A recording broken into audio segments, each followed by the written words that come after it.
drivers. Young.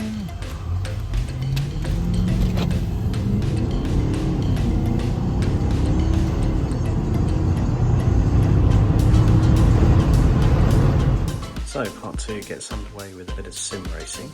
So the time now is coming up to 8:15 CET, CEST, and 7:15 UK time.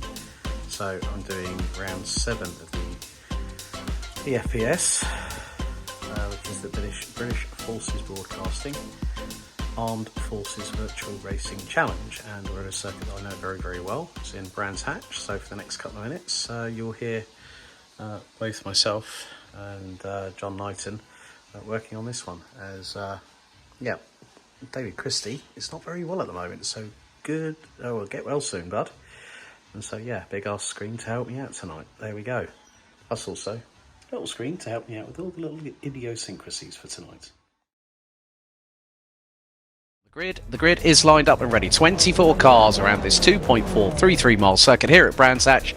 The lights start to ignite on the starting gantry, and the first race tonight here at Brands Hatch gets underway. A lot of wheel spin from the outside of row number 3, but it looks like Matty Chambers has got the jump already on Ryan Martin. Martin goes to the inside, but it was high, wide and handsome from Matty Chambers, who leads the field up the Hailwood Hill, through into Druids for the opening time, sweeps in wide, nice and neatly. Someone's going a bit too wide on the outside. That looks to be Darren Perez, and we've gone straight away. That was Ollie Wayne, Liam Waterhouse involved. Chris Slater's ended up off the circuit.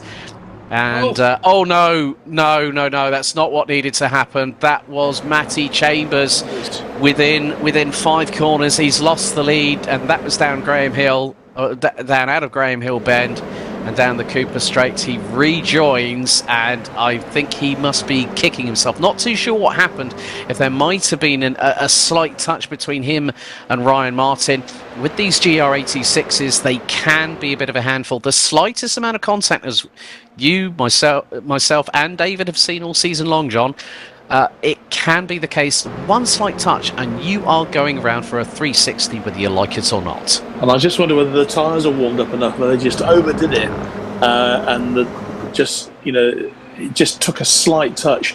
But Ryan Martin has benefited from that. Craig Durrant as well, and Chris Pawley and Tom Stevens, and Darren Berris still in there in 5th place. That really is his best drive so far of the championship, and Michael Clough in 6th. Luke Arpino has worked his way up there into 7th, and Adam Barron in 8th place at the moment. But Ryan Martin, it all landed in his lap, because it wasn't the best start for him tonight, was it? He could have done better with that start, but he's made the most of the mistakes that have been happening around him. Yep, indeed. We have got some movers up the order. Adam Waters up to 9th from 16th on the grid. So that's a good move from him. Reece Bowes has just got up from 20th to 11th position. Well, make that 8, because that Ben Weston has just overtaken him.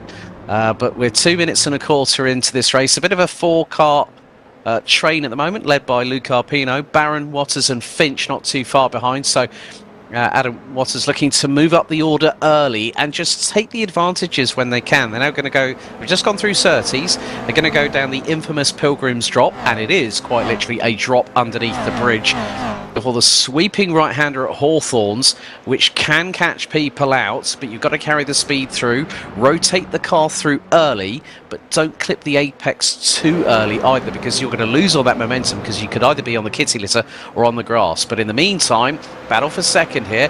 Chris Pawley looking up the inside of Craig Durant, and this is going to be into the next right-hander. Pawley sends it, gets through nice and neatly. He hasn't, because he had because Durant up the inside, that's through Sterling's, and now Tom Stevens has decided to join the fray. Looks to the outside on the round down through Clearways into Clark Curve, and they rub door panels and fenders ever so slightly. Stevens slots back into position, but Durant at the moment hangs on to 3rd place. But Chris Pawley with a great move, that would have been through Westfield, got through on Durant, and now Stevens looking for the move through Paddock Hill Bend. That's going to be a brave one. And he holds back and waits for his next opportunity to strike.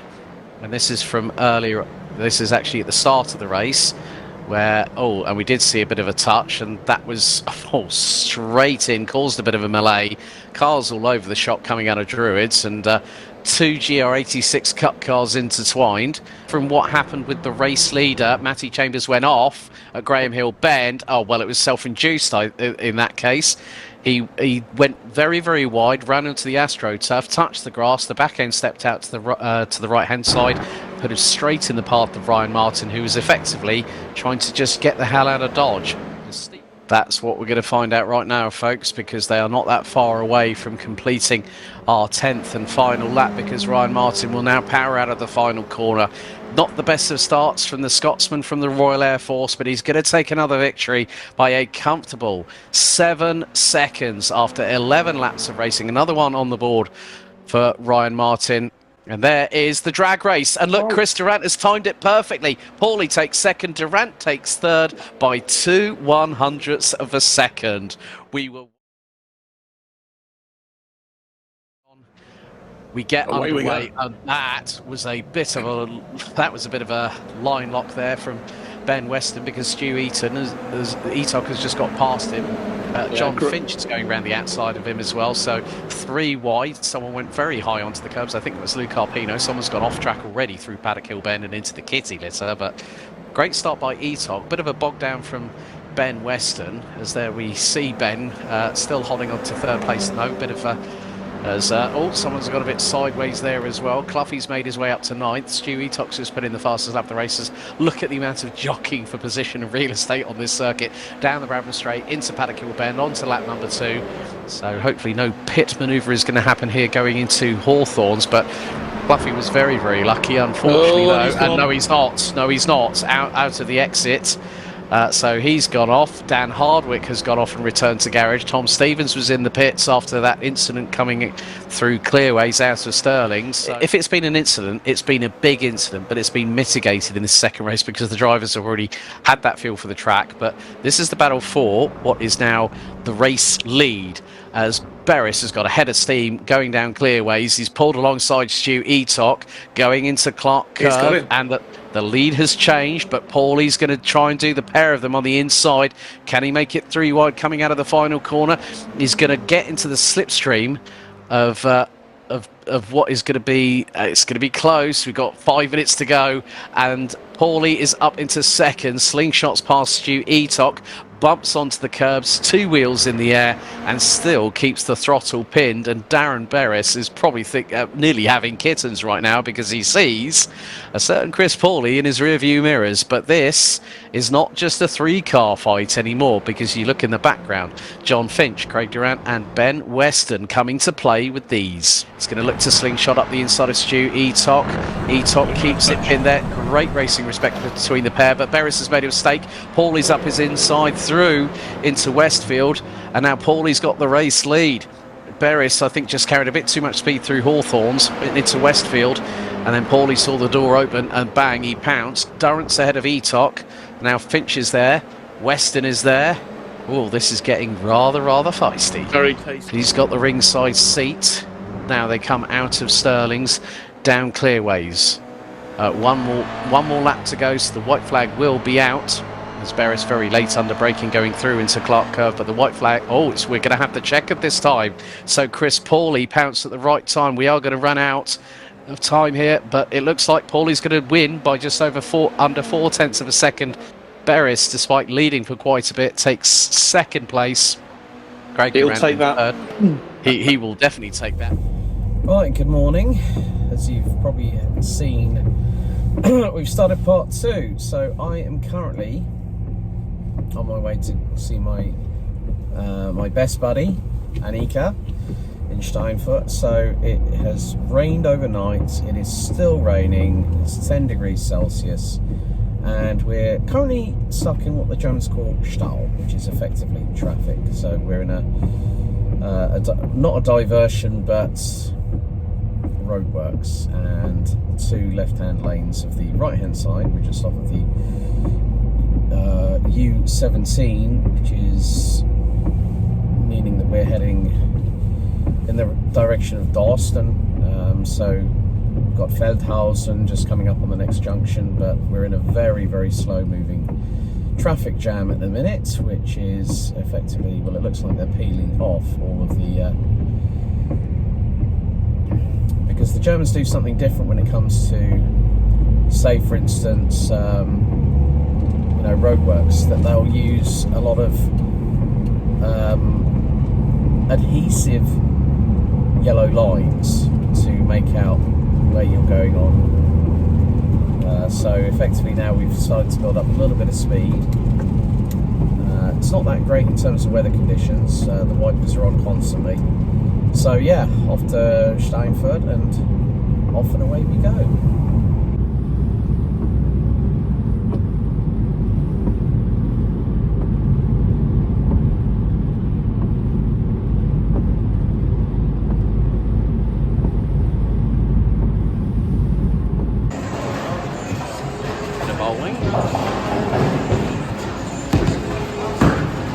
Was geht's?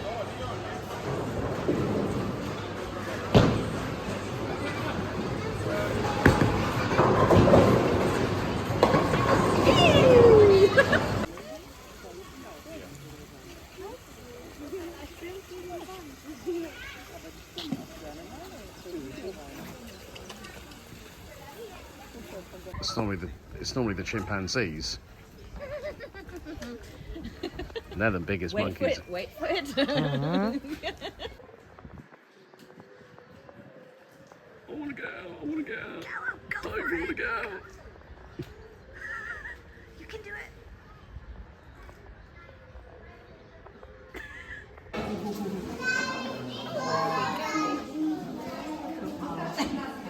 Ross.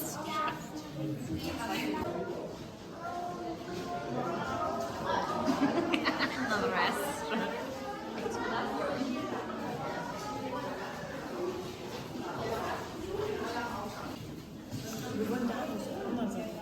Worked out well.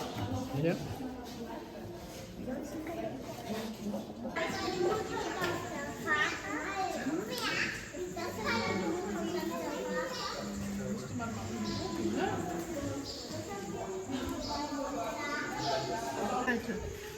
Ja. Jetzt siehst du ihn? Ja. Der hat so einen Rüssel, wie ein Elefant. Nur, dass er kein großer...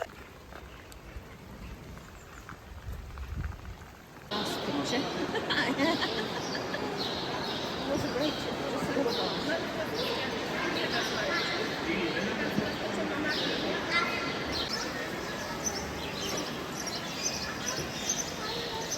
Was möchtest du?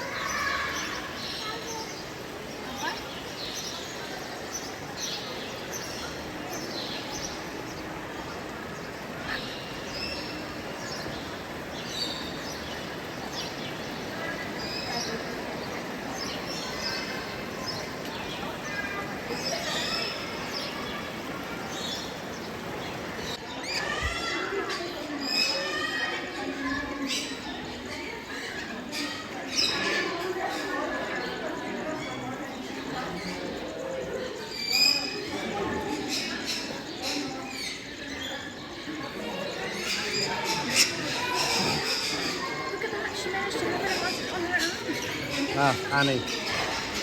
Big one. Total type.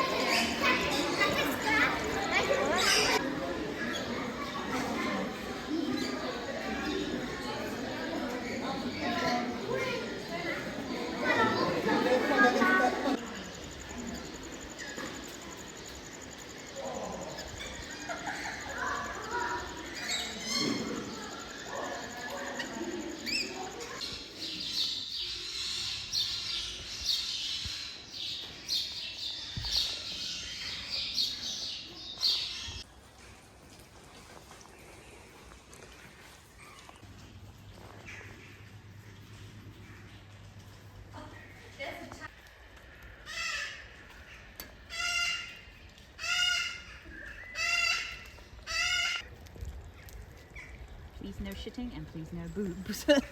No asses, please.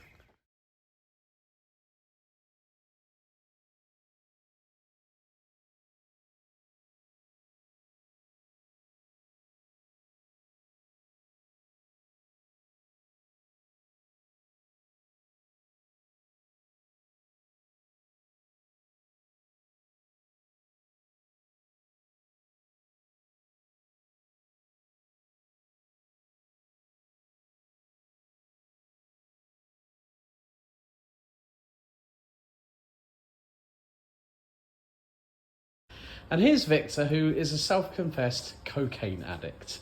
I love it.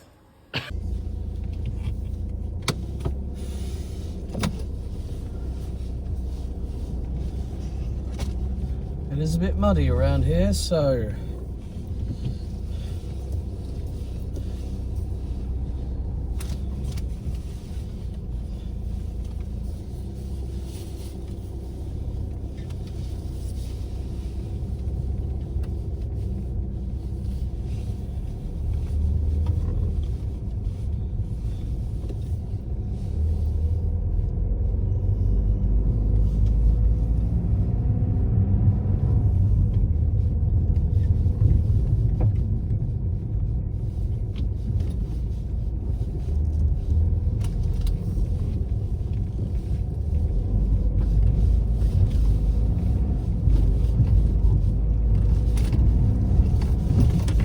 fucking hell.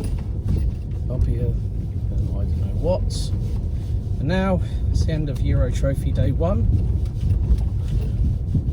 And off to Zoetermeer for Hotel Monaco we go.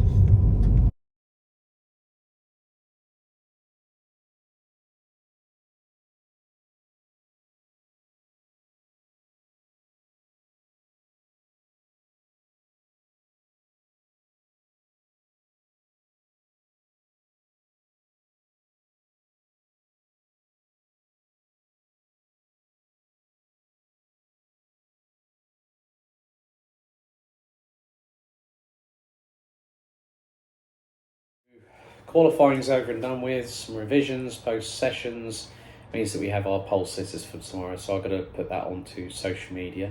Then I have to show you my timetable. Tomorrow, no warm-up to cover, but I've got 25 heats, 10 of which are seniors. We've got 201 drivers from 30 different nations here this weekend for the Euro Trophy. And I'm wearing a bit of vintage Rotax Grand Finals wear. So, not only have I got that, but then on Sunday, 2 second chance heats, 5 pre-finals and 5 finals. And then, Sunday night, I've got the P Cup Challenge Europe. Spa-Francorchamps, not too far from here in the virtual sense. But I wanted to use this part to talk about a big announcement, but I'll leave that until the end of the trip. Because earlier on this week, it was a year to the day that we lost Ashley Todd at 43 years of age. A larger-than-life character, such a gentle giant, was a big part of Kart Republic UK, and we lost him on the very same day that his anniversary, the anniversary of his passing came along.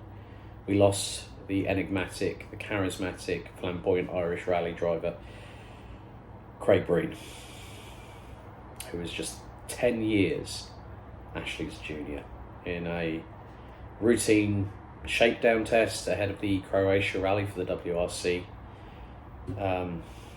Craig's co-driver survived the incident, which apparently hit a post, but I don't know the specifics. But my thoughts are with Ash, his family at this time, his friends, his colleagues, and then also to Craig's, because 33 is no time at all, and they do say that time is fleeting, but yeah. But it's still sunlight now at 20 past 8 in the evening, so I'm now going to pack. I'm now finished for the day, apart from doing some stuff in the hotel, so I've got to get that done tonight, get that ready for tomorrow, and get some social media posting done tonight as well. So I'm now going to head back to Hotel Monaco in Zoetermeer and get myself rested, ready for tomorrow. See you in the morning, and hopefully this will be a little bit better with regards to the vlog, where I will document what's going on, and yeah, it's a real shame of what's happened over this week. You can't believe it. See you in the morning, fun. Good morning, it's Saturday, it's Heats Day. Frank the Tank and Michelle, some familiar faces. Guys, funny how a certain somebody is not racing this weekend. He's on the tours. Can you feel the vibe? He's like... I can feel my ears burning because he's probably stressed as hell. Oh yeah. So More stressed than he's ever been driving. It's true. It's true. So we're just catching up. Live stream goes live at 9:55 this morning. So a few more familiar faces a little bit later on in the paddock, but good to catch up with the Electric Renegade family. So I'll see you in a bit, guys. Right, I'm ready in the commentary box. So live stream is about to go live in about 3 minutes. Live timing, stats, live stream, music in my ears, and also I've officially become part of the Supermax fan club. He's got about 20 people wearing these bloody t-shirts on the grandstand. So we've got the Mats Johan Overhoff fan club in the building, and I would imagine that's probably going to be most of the Craft Motorsport guys, because they'll be cheering him on. He's only doing E20 this weekend, but he's on the front row. Also, Andreas Mattis from RMC Germany's decided to jump in. Steve Chapman and Sarah de Rua twisted his arm. They even tried to twist Scott Campbell's arm as well. But yeah, it's going to be a good day. 25 races. Going to have some bits and bobs of the live stream itself coming through very soon on the commentary as part of this vlog. Yes, I'm doing a vlog. Oh, you are? Yes, and a fellow familiar face now, actually. I now know the face and the voice. Yes. Dan Pepples from JPB Broadcasting. And you've been enjoying yourself, learning a few tips and tricks about IRL commentary from yours truly. But how's your experience been, buddy?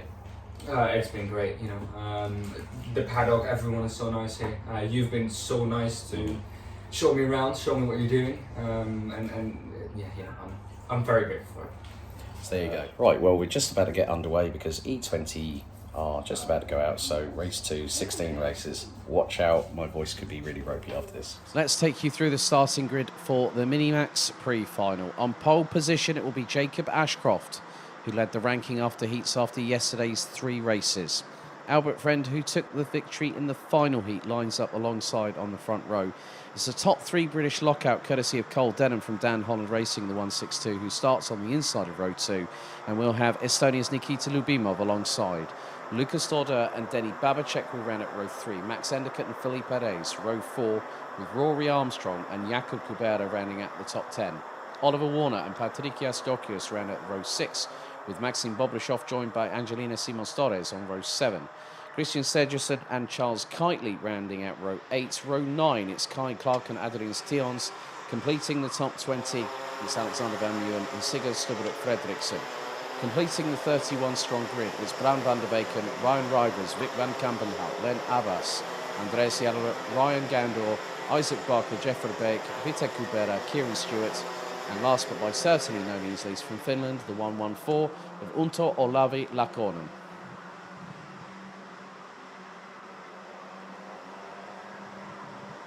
So the drivers go on to their official formation lap.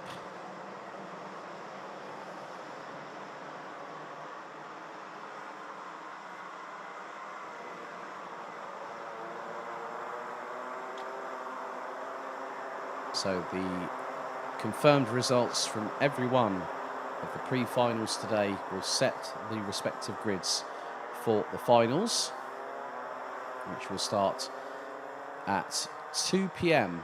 local time this afternoon here in Belgium.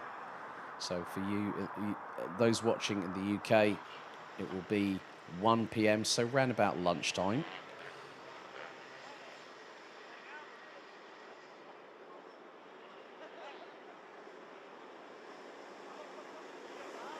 So now Jacob Ashcroft and Albert Friend starting to slow the field into the 2x2 rolling start formation.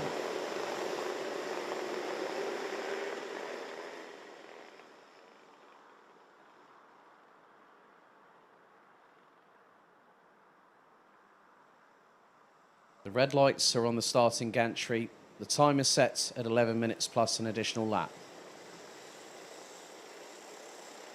Drivers slowly make their way through the 12th and final corner into the tram lines. Revs rise. Are we ready? Are we steady? The Mini-Max final pre-final gets started right now, and a good start from the pole sitter, being followed by Cole Denham.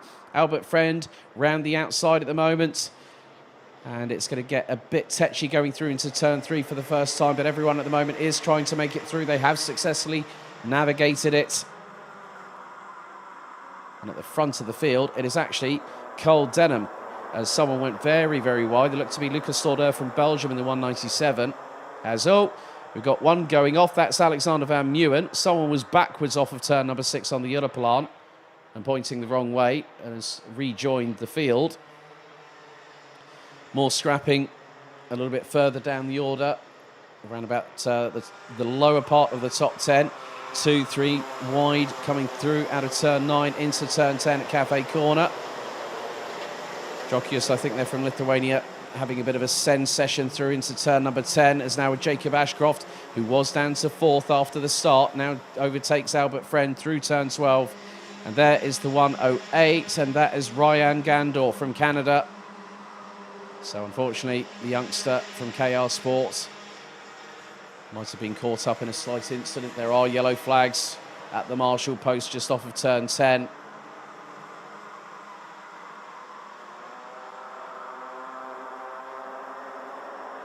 Denny Babacek battling away with the likes of Felipe Reyes, Kai Clark. Some drivers making their way through into turn 7 as now Ashcroft goes for the lead through turn 8 on Cole Denham and gets it. And also there is Jakub Kubera, who's just got past Albert Friend through turn number 9. So the Czech Republic driver now up into 4th position. Rory Armstrong, who in race 2 yesterday had a valve caught and ran with a puncture and still managed to finish in the top 15, but was given subsequently found that his front fairing was out of position and ended up dropping to the back end of the field after a Herculean defensive drive. As now Albert Friend and Jakub Kubera both tried to get past Rory Armstrong, and they do so. So Kubera up to 3rd, Friend up to 4th, Armstrong down to 5th place.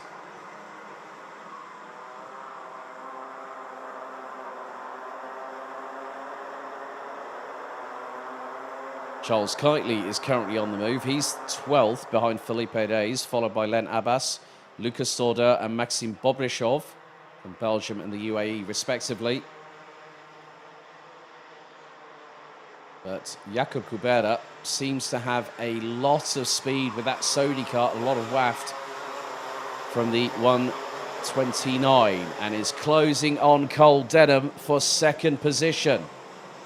How's about this for a surprise?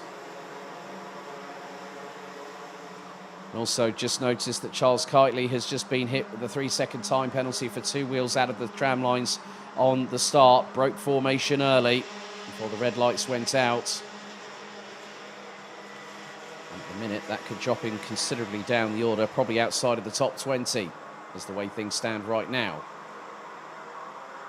So Jacob Ashcroft leads the way. His lead over Cole Denham last time around was just over a second, as around the outside of Denny Babacek tries to go Oliver Warner, but was unsuccessful.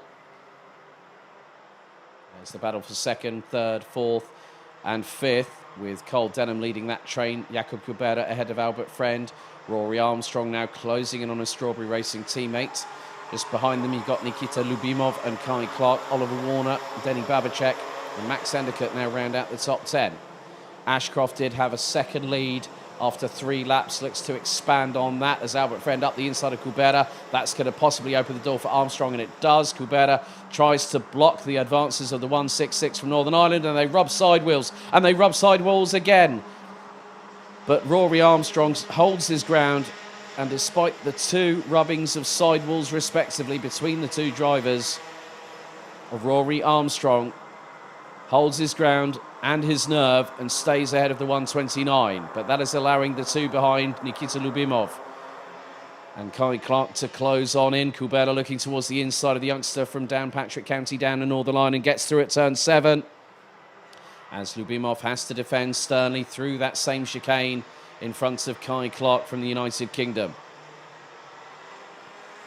6 minutes and 10 seconds plus an additional lap still remains in this Mini-Max pre-final.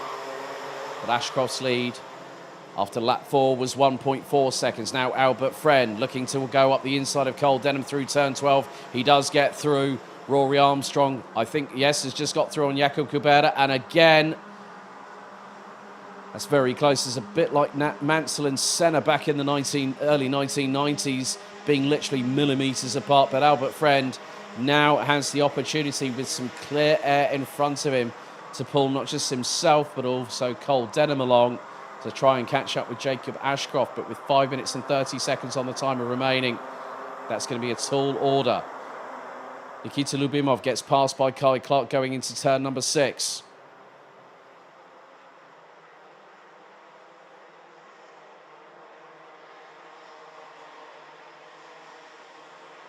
Fastest lap of the race is now the recovering Alexander Van Meeuwen, who after his exit stage left coming out of turn number 6 is 26th at the moment, a 1 minute .124. We're getting close to that point where we will see lap times drop under 60 seconds as Denny Babacek looks for a late move up the inside of Nikita Lubimov, manages to use the curbing to try and pull alongside the Estonian, but then there's Max Endicott. And there's Felipe Reyes, also the 197 of Lucas Dorder. Endicott has to run wide coming out of turn number 2 to avoid any potential contact. With 4 minutes and 32 seconds still on the timer remaining. It's anyone's guess as to who's going to end up where.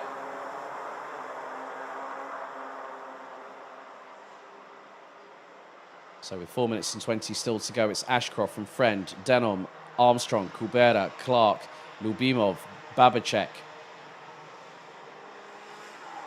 But Babacek is now ahead of Lucas Dorder, who's made his way past the likes of Max Endicott, Felipe Reyes. Also, Oliver Warner is in that train as, oh no! Off of the circuit, Oliver Warner has just gone spinning and done a 360. Coming out of turn number 11, he actually hit one of the tyres, holding one of the Rotax flags, coming out of turn number 11, and he was spinning the rear wheels up, and there he is, steam billowing from the rear tyres, trying to get that kart back onto the circuit, and he's trying to get that kart, and yeah, unfortunately, his race is done. Marshall has said, I don't think you're going anywhere, I'm afraid. It's a real shame for Warner, but I think he might have just got pushed out. But I didn't really catch what happened from the commentary position. Meanwhile, Albie Friend has pulled away from Cole Denham, who's got Rory Armstrong and Jakub Kubera not too far behind him, with just over 3 minutes remaining on the timer. Armstrong waiting to bide his time.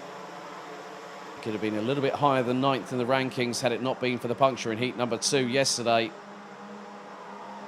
And Alexander Van Meeuwen again sets another fastest lap of the race. As all going into turn number 2. Cole Denham holds on to 3rd, and Jakub Kubera trying to go round the outside, and there's a little bit of sidewall rubbing between Armstrong and Cole Denham. That has allowed Kai Clark to capitalise over several drivers. Switchback move there from the 131 of Maxim Bobrishov on Charlie Kitely. Result, that was a bit of a wallop over the curbs for Kai Clark going through turn 7, but manages to keep a hold of the steering and point the kart in the right direction. Now it's all for themselves for what is going to be a pivotal battle for the inside of row number 2 for this afternoon's final. Ashcroft is away and clear. Doesn't need to worry about it. Denny Babacek up the inside of Jakub Kubera through the final corner. Angelina Simons Torres takes the fastest lap at the moment, just 9 1,000ths off of 60 seconds. As now again, and the thing is, when you have 4 drivers squabbling for the same position, Armstrong has gotten through. Cole Denham was compromised. Not too sure if there might have been a little bit of an assist going through from Armstrong into the side of Denham from Lubimov. But now it's all starting, the accordion effect is happening. You can see 3 karts there. You've got Kai Clark, Cole Denham, as Kai Clark has no alternative but to go a little bit wider. And Lubimov goes up the inside, but Felipe Reyes capitalises. Jakub Kubera now getting through on Kai Clark. And the freight train is coming through turn number 9. 60 seconds on the timer to go. Max Endicott trying to get past Denny Babacek. He's got Maxim Bobrishov behind, along with the likes, well, he's got the likes of Angelina Simons Torres. Jakub Kubera looking up the inside there of Lucas Dorder going through the final corner. So 43 seconds still to go on the timer. We're going to have 2 more laps to go, including this one. And Alexander Van Meeuwen, the first driver, I think, to just go, well, he's one of two drivers, along with Ryan Rivers, to go underneath the 60-second bracket. Maxim Bobrishov trying to get through. That was on, I think, it's Alexander Van Meeuwen. Oh, drama there. Jakub Kubera sideways and into the side of Nikita Lubimov. That's allowed Lucas Stordeur to get through on the pair of them. As Ashcroft makes his way through turn number 9, Bobrishov battling away. That's one of the GKS carts, and that is Alexander Van Meeuwen. And along with him, looks like, I'm not too sure who that might be. Could that be Bran van der Weyken, possibly? A little bit further behind. And it is the 196 of Bran van der Weyken. So Alexander Van Meeuwen has managed to get through, and the last lap board is out, and Jacob Ashcroft already making his way through into turns 1 and 2. So is Albert Friend. Rory Armstrong rounds out the top 3. 4th, Cole Denham. 5th, Felipe Reyes. 6th, Lucas Stordeur. Jakub Kubera in 7th. Nikita Lubimov. Charles Kitely up to 9th, despite having a 3-second time penalty post-race for 2 wheels out of the tram lines on the start. He's got Kai Clark and Max Endicott, along with Adrian Steons, Denny Babacek, Maxim Bobrishov, as there is side by side between Kubera and Stordeur, and neither was willing to give an inch, neither was willing to take a mile, and they both rubbed a little bit against each other with side pod to side wall of tyre. Rory Armstrong makes his way through turn number 10, but Jacob Ashcroft takes his 3rd win of the weekend. The 122 from Weston-super-Mare has been unchallenged. His closest competitor, Albert Friend, will take 2nd and finishes nearly 2.8 seconds adrift. Rory Armstrong takes P3, a further 2.5 seconds behind. And then the swarm comes over across the start-finish line to take the checkered flag. Cole Denham and Felipe Reyes round out the top 5 positions. Jakub Kubera, Nikita Lubimov, Lucas Stordeur, Charles Kitely, Kai Clark, Max Endicott, Adrian Steons, Maxim Bobrishov, Denny Babacek, Angelina Simons-Torres ran at the top 15. Sigurd Stubberup Fredriksson, Alexander Van Meeuwen, Bran van der Weyken, Vic van Kampenhout and Ryan Rivers ran at the top 20. Isaac Barker, Christian Segerson, Patrikas Jokius from Lithuania, Len Abbas, Jeffer Beek, Vitek Kubera. Then we got Andreas Jarup and Unto Olavi Lakonen. Kieran Stewart being the last of the 29 classified finishers. Oliver Warner, we unfortunately lost through an incident out of turn number 11 on lap 6, and Ryan Gandor out at turn 10 on the opening lap.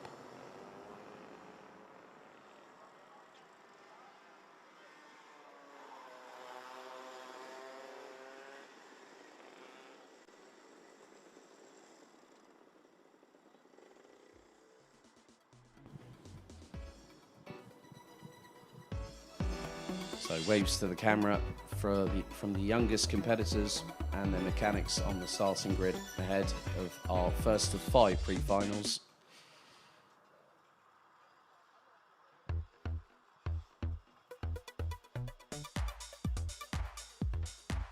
Maxim Bobrishov trying to warm up, normally used to the climate in the United Arab Emirates, so trying to keep warm as the drivers then headed out onto the 1,360 metre circuit here at Karting Genk.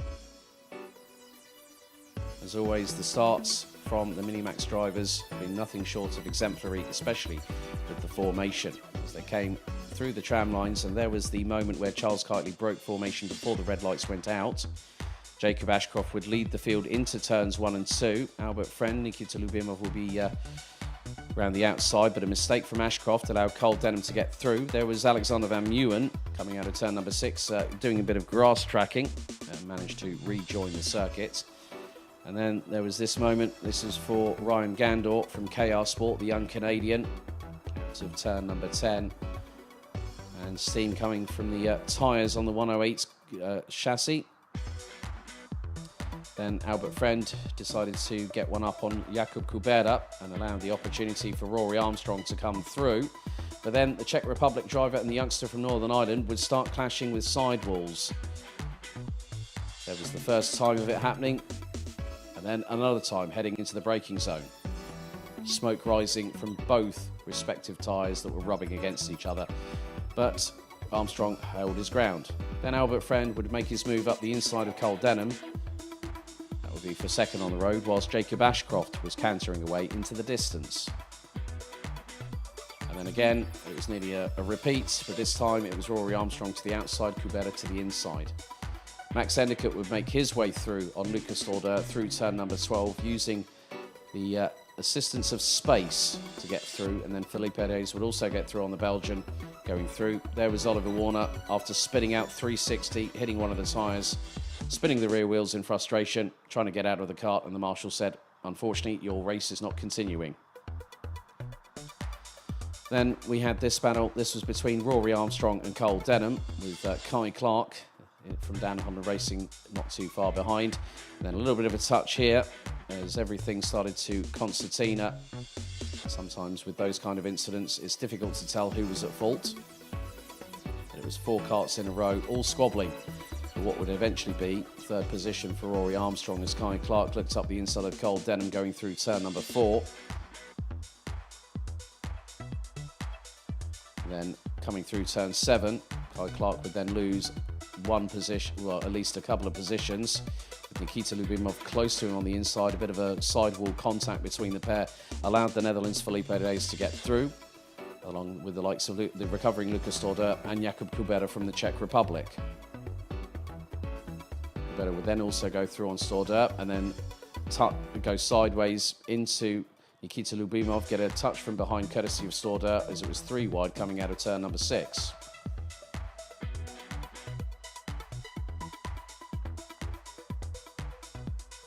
And also sideways again for Kubera, this time on the inside of Lucas Lauder. That was from the where we saw Lucas Lauder having to avoid when turned right, but it was Jacob Ashcroft who picked up his third win out of 4 this weekend, which provisionally puts him on pole for the final this afternoon.